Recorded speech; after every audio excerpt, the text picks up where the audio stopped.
What's on the horizon then? You mentioned a couple of times, you kind of slipped it in there, Carnival Vista, I believe. Yes, isn't it? indeed, that's right. The latest addition to your mighty fleet. Yeah. And tell us a little bit about what we can expect about the Carnival Vista. How much are you allowed to tell us? Not much, I'm afraid, but all I can say, it's very exciting. The smile on my face probably says quite a bit.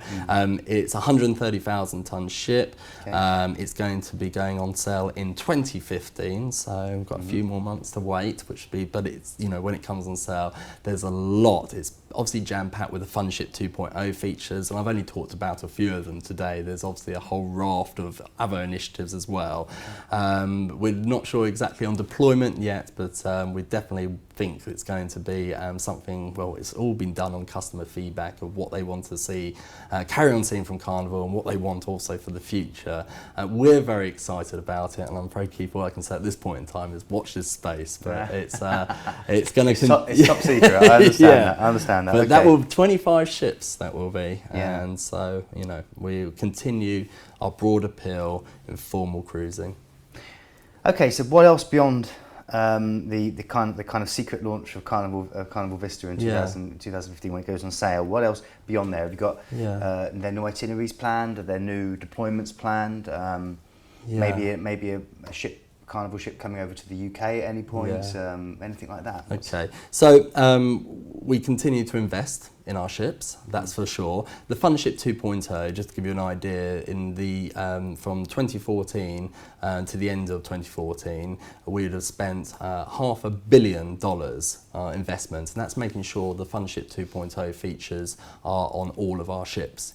So you want some sort of consistency. So if you pick one ship and then suddenly go on another Carnival ship, it's not going to look too different. And of course the service goes throughout, because we're renowned for our service, always with a smile, knowing people's first names, and really being sincere. I think that's a really key point, to actually the customers feel relaxed. They feel like nothing's too much hassle for the team that work on board.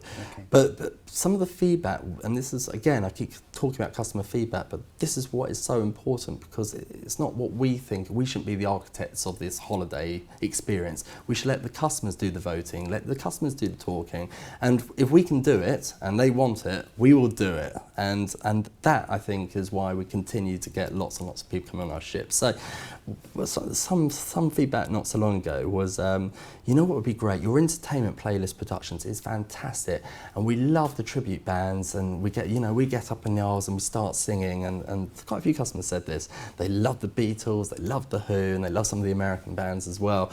But they said, wouldn't it be great if you went one step further in addition to playlist productions and created something that is phenomenal? So we thought about that, and we dug a little bit deeper, and as a result we went into the concert business, and that we launched as Carnival Live. What is Carnival Live, Keith? So it's 49 productions that we're doing, performances, when the ships are in port, and we have famous acts, the real McCoy, coming in and actually providing a live performance to the guests of Carnival Cruise Lines.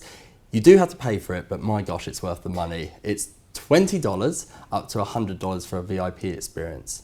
So some of the names: Leanne Rimes, Jennifer Hudson, Olivia Newton-John, Foreigner, just to name a few, and many, many more booked as well. And what customers will enjoy is, if you went for the VIP experience for $100, you get the best seats in the house, you get to meet the artist, you could even have a sing-along with the artist if you so wish, have a chat, get to understand, their journey, and this is obviously for people that really, really, admire that particular performer. And then you get a signed photograph as well, and a goodie bag. But for $20, you get to enjoy the whole show as well. Great seats. There's no, views that are, obtrusive. You can always see what's going on, and it's very intimate. So it's on a first come first served basis. But it's sort of anywhere between 100 and 150. So it's almost like the artist coming to your house and playing in your living room, right? And so that is fantastic, and it's going down really well at the moment. And so we're now in the concert business, and that will continue as well. So when that happens, can I ask? Because I've seen a few of these, and they caught my imagination, particularly. You talked about Leanne Rimes, and because I know a very big country singer, isn't she? And I know you sail out. They seem to be shorter, don't they? Some of these cruises. So there may be like 2 or 3 nights. So they go around. Do you actually perform on a venue in the island, or do you perform on board? Yeah, I should have made myself a bit more clear, sorry. So it's at port, but it's actually on board in our theatre. Okay. And it's only available to Carnival customers. Yeah. So sometimes customers will just come on the cruise just because they want to see the artist perform.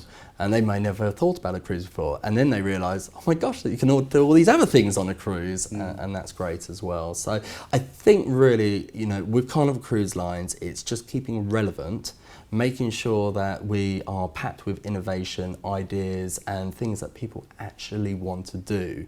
And so, you know, we keep our ships fairly on the small side, so it's not overcrowded, and it has a really nice ambience, you know, and people feel like when they come off, yeah, you can either have the high energy or you can have the relaxing stay, but they actually feel like they've had a holiday and they've been treated well.